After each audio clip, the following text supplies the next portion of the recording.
स्वामी ओम. बी या अक्षराने ज्यांचं नाव सुरू होतं त्या व्यक्ती कशा असतात बरं? खूप प्रेमळ असतात, संवेदनशील असतात, शांत स्वभाव असतो. इतरांच्या भावना सहज समजून घेतात हे लोक.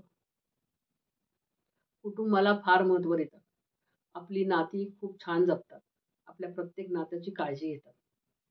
स्वतःपेक्षा इतरांना जास्त महत्त्व देतात. सहानुभूती आणि प्रेमाने वागणं हे यांचं बल असतं.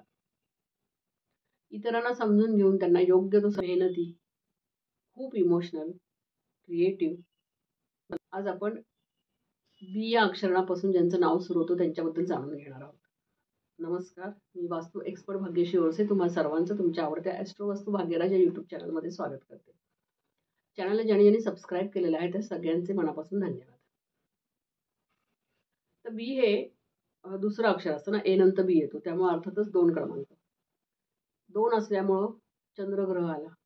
चंद्र आला म्हणजे भावना आल्या, मन आलं, इमोशन्स आले, फीलिंग्ज आले.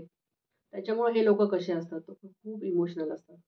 भावना म्हणजे ह्यांच्यासाठी भावनाच ह्यांच्या महत्त्वाच्या असतात. त्यांचे फीलिंग्ज, त्यांचे इमोशन्स हे ह्यांच्यासाठी खूप महत्त्वाचं असतं. देवाचं ह्यांचं एक खूप भारी नातं असतं. हे कायम स्वतःशी आणि देवाशी संवाद करत असतात. आध्यात्मिक असतात. परमेश्वरावर यांचा नितांत विश्वास असतो. इंट्युशन पॉवर यांची खूप भारी असते. बरेचदा म्हणजे यांना एखादी घटना घडणार असेल तर त्याची आधीच कल्पना होते. छोट्या छोट्या गोष्टींमध्ये आनंद मिळतो यांना. म्हणजे यांच्यासाठी फार काही कोणी करायची गरज नाही. यांच्याशी 2 शब्द गोड बोलले तरी हे खुश होतं. मदरली प्रॉपर्टी, चंद्र म्हणजे आई ना, कारण त्यामुळे हे आई, आपली आई कशी असते, आपल्या आईला काही रोज तुम्ही म्हणजे तुमच्या आईला काय काय देता का, गिफ्ट देता का, रोज हॉटेलमध्ये नेता? आईच्या काही अशा अपेक्षा असतात का? काही नाही. आईला काय हवं असतं, मुलांनी 2 मिनिटं आपल्याशी प्रेमाने बोलावं किंवा 2 मिनिटं आपल्यासाठी वेळ स्पेंड करावा किंवा आपल्याबरोबर राहावं. तर तसेच हे अगदी आईसारखे असतात. यांना काही फार अपेक्षा नसतात लोकांकडून की माझ्यासाठी हे करा ते करा. त्यांच्याशी तुम्ही 2 गोड शब्द बोललात की हे खुश, तुमच्यासाठी काही करायला तयार. स्वतःपेक्षा इतरांना खूप जास्त महत्त्व देतात. कोणत्याही परिस्थितीत इतरांचं मन दुखवत नाहीत. काही झालं तरी, स्वतःला त्रास झाला तरी चालेल, पण समोरच्याचं मन कसं दुखणार नाही याची जास्तीत जास्त काळजी घेतात. कधी राग आला किंवा काही झालं असं तर ते एक्सप्लेनेशन देत बसत नाहीत किंवा भांडत बसत नाहीत. तिथून बाजूला होतात शांतपणे आणि स्वतःला आयसोलेट करून घेतात. म्हणजे असे कचा भांडून स्वतःचं मत व्यक्त करणं वगैरे हा यांचा स्वभावच नसतो. यांना एखादी गोष्ट पटली नाही किंवा आवडली नाही तर हे पुन्हा त्याच्यावरती वाद, भांडण वगैरे करण्यापेक्षा बाजूला होतात आणि एकटे शांत राहतात. बोला धरतात. खूप आध्यात्मिक असतात. संकटाच्या वेळेला यांना स्वतःपेक्षा जास्त यांच्या देवावर फार विश्वास असतो. यांना माहिती असतं की कितीही मोठं संकट आलं तरी माझा परमेश्वर माझ्यासाठी येणार आणि माझं रक्षण करणार किंवा मला मदत करणार किंवा व्हॉटएव्हर द सिच्युएशन इज, ते मला येणार आणि मदत करणार, असा यांना दृढ विश्वास असतो. हे जिथे कुठे असतात तिथे एक धार्मिक ऊर्जा तयार होते. म्हणजे हे जिथे राहत असतात तिथेही यांच्यामुळे तिथे तो वातावरण एक धार्मिक होऊन जातं. तर असे हे खूप देवभोळे असतात.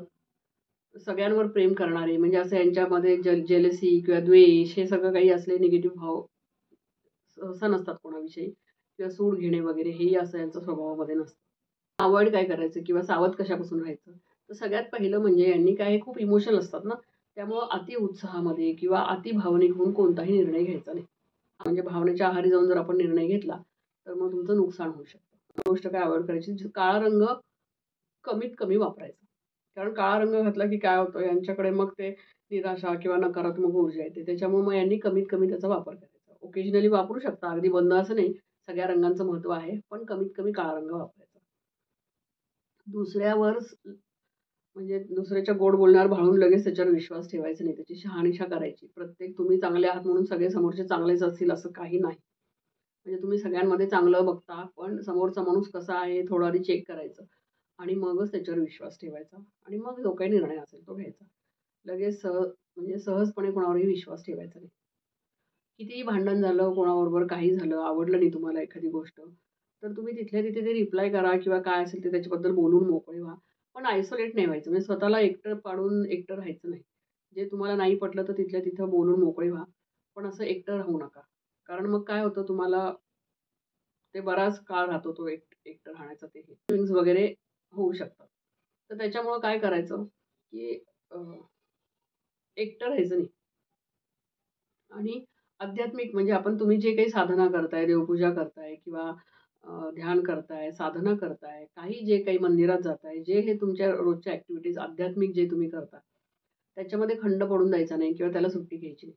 कारण तुमचं देवाबरोबरचं एक कनेक्शन असं असतं, की त्याच्यामध्ये तुम्ही ते एखाद दिवशी देवपूजा नाही केली किंवा एखाद दिवशी ध्यान नाही केलं किंवा जे काही तुम्ही साधना करत असाल, ती जर तुम्ही केली नाही, तर त्यावेळेला मग तुमचं काय होतं, मन अस्थिर होऊन जातं.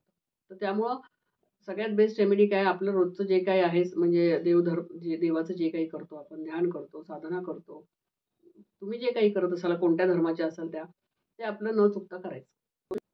आता तुमच्यासाठी शुभ दिनांक कोणते? तर 2, 11, 20 आणि 29. शुभ रंग पांढरा, चंदेरी आणि लाईट ब्लू.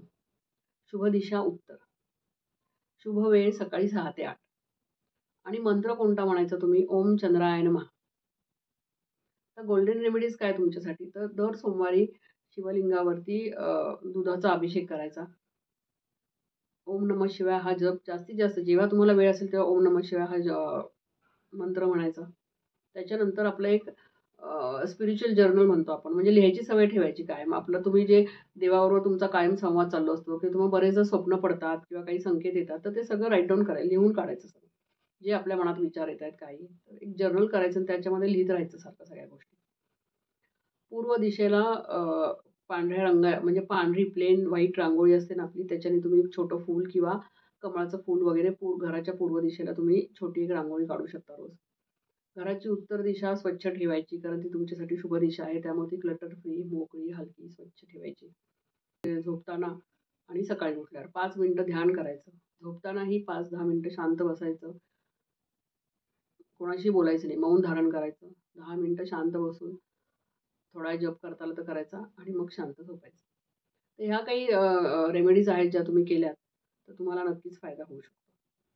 तर असा हा बी या अक्षराचा व्हिडिओ आवडला का तुम्हाला? आवडला असेल तर तो जास्तीत जास्त लाईक आणि शेअर करा. माझ्यासाठी काही प्रश्न असतील किंवा सूचना असतील तर मला कमेंट करा. आपण लवकरच नवीन व्हिडिओमध्ये भेटणार आहोत. तोपर्यंत धन्यवाद.